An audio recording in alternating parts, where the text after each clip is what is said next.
Bom dia, bora começar mais uma narrativa intradiária.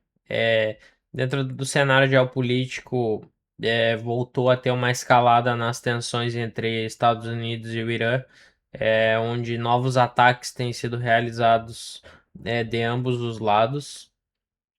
Isso já impactou, a navegação marítima em Hormuz, que praticamente parou após alguns ataques dos Estados Unidos e do Irã. Isso já impulsionou os preços do petróleo novamente.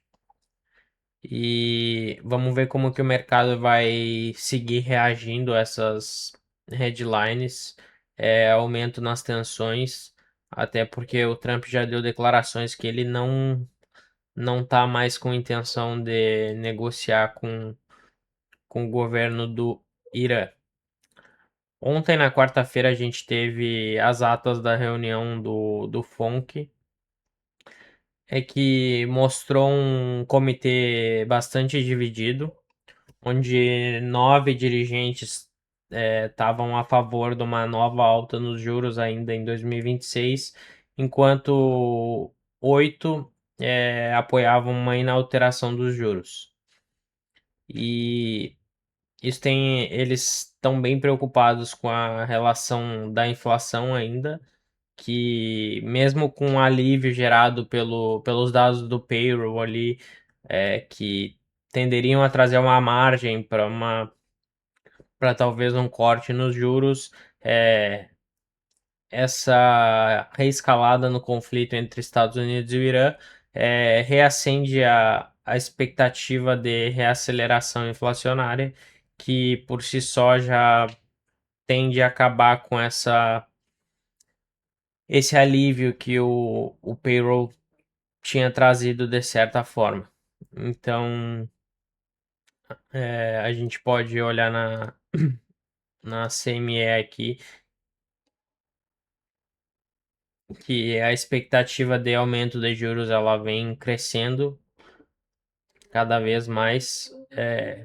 Na próxima reunião de setembro, a gente pode ver que o aumento dos juros já superou as expectativas de uma inalteração, que eles vinham bem balanceados e essa precificação já sofreu uma alteração.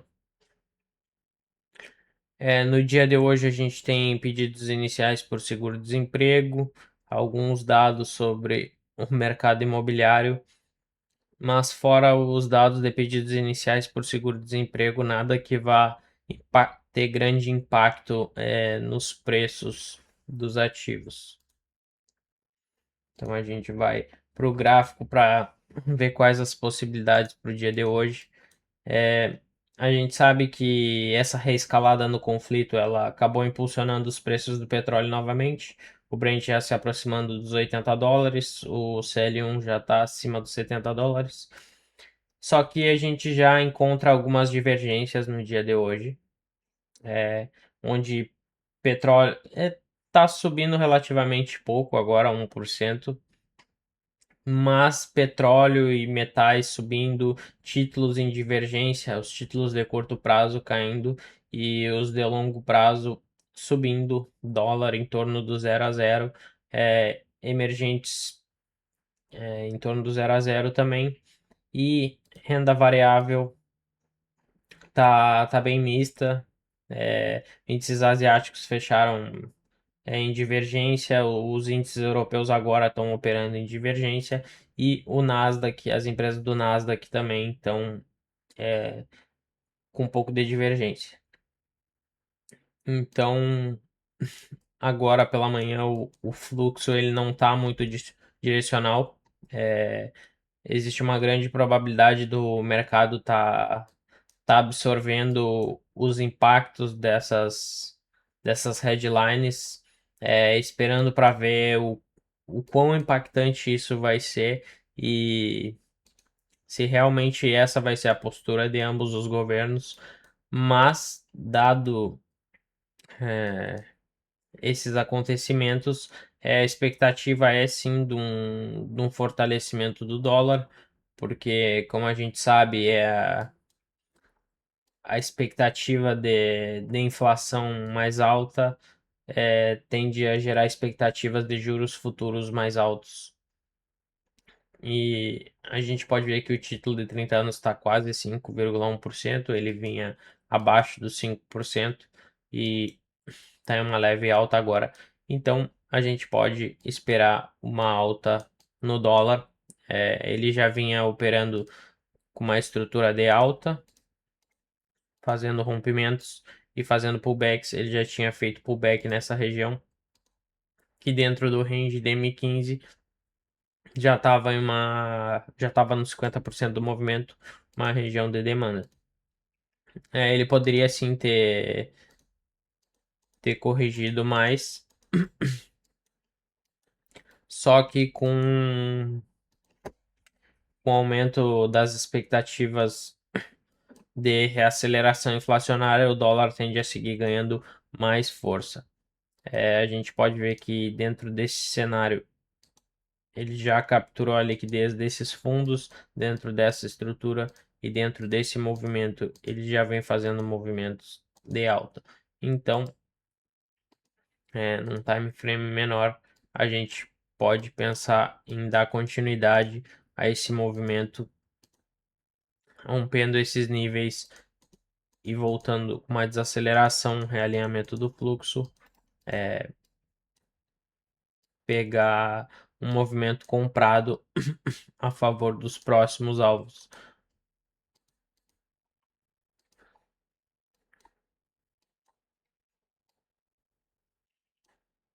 E após o rompimento desses níveis,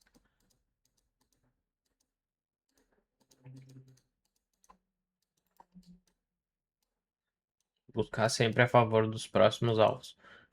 Expectativa, por enquanto, os títulos, os de curto prazo, eles não estão favorecendo tanto o dólar assim.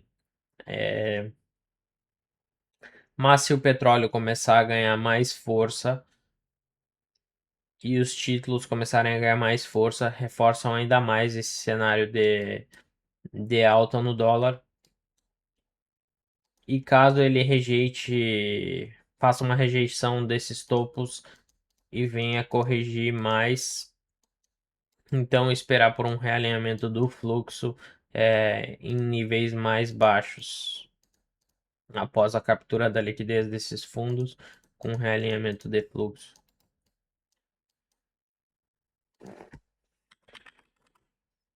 Se a gente está com expectativa de alta no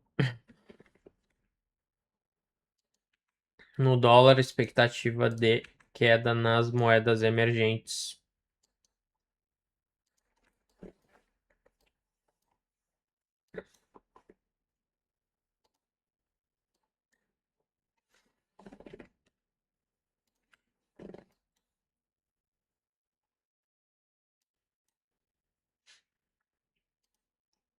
O euro também ele já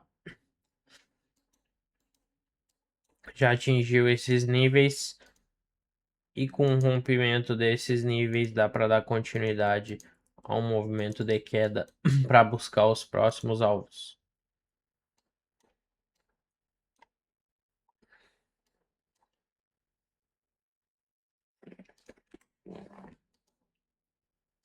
Após o rompimento desses níveis, o preço desacelerando e buscando níveis de oferta dentro desse cenário, fazendo um realinhamento do fluxo, procurar por operações vendidas a favor dos próximos alvos. E caso o preço venha a romper esses níveis, procurar por um realinhamento após o pullback nesses níveis para dar continuidade ao movimento de queda.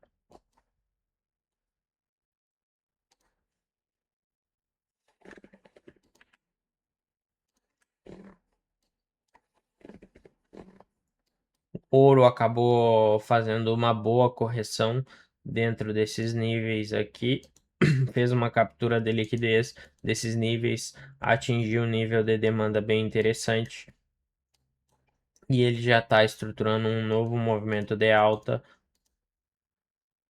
e ele pode, se o petróleo se mantiver uma alta não tão suporte e os títulos se mantiverem em torno do 0 a 0 ou mais fracos também, o ouro tende a impulsionar essa alta, pelo menos para buscar níveis de oferta que sejam mais favoráveis para liquidar o preço. Então, buscar por operações compradas mais embaixo dentro dessa estrutura e operações vendidas após um realinhamento do fluxo em níveis mais ofertados. Já os índices, a gente pode ver que o cenário tá um pouco misto, mas olhando os níveis e o comportamento de gama, olhando a análise do posicionamento dos dealers, a gente pode ver que o preço, o ativo está em regime de gama positivo e está com delta positivo. Teve um grande aumento do volume de delta de ontem para hoje. O preço ele já acabou defendendo esse nível de C1 aqui, que é uma região de AB1, e ele está defendendo essa P1 agora. Então existe uma grande probabilidade do preço romper esses níveis, usar esses níveis como suporte para atingir os próximos níveis de interesse, que seriam essa C2 e essa C3, que são níveis de alta concentração de contratos abertos no mercado de opções, para então depois fazer uma liquidação mais forte. E aí, como a gente está em regime de gama positivo, o, o comportamento dos dealers tende a ser mais estabilizado. Existe um grande potencial de defesa das regiões. Então, a expectativa para o dia de hoje é essa. O Nasdaq ele até pode vir defender esses níveis aqui para então dar continuidade para ir buscar os níveis mais em cima. Vamos esperar para ver como que vai ser a reação do preço na abertura. Tamo junto, até a próxima.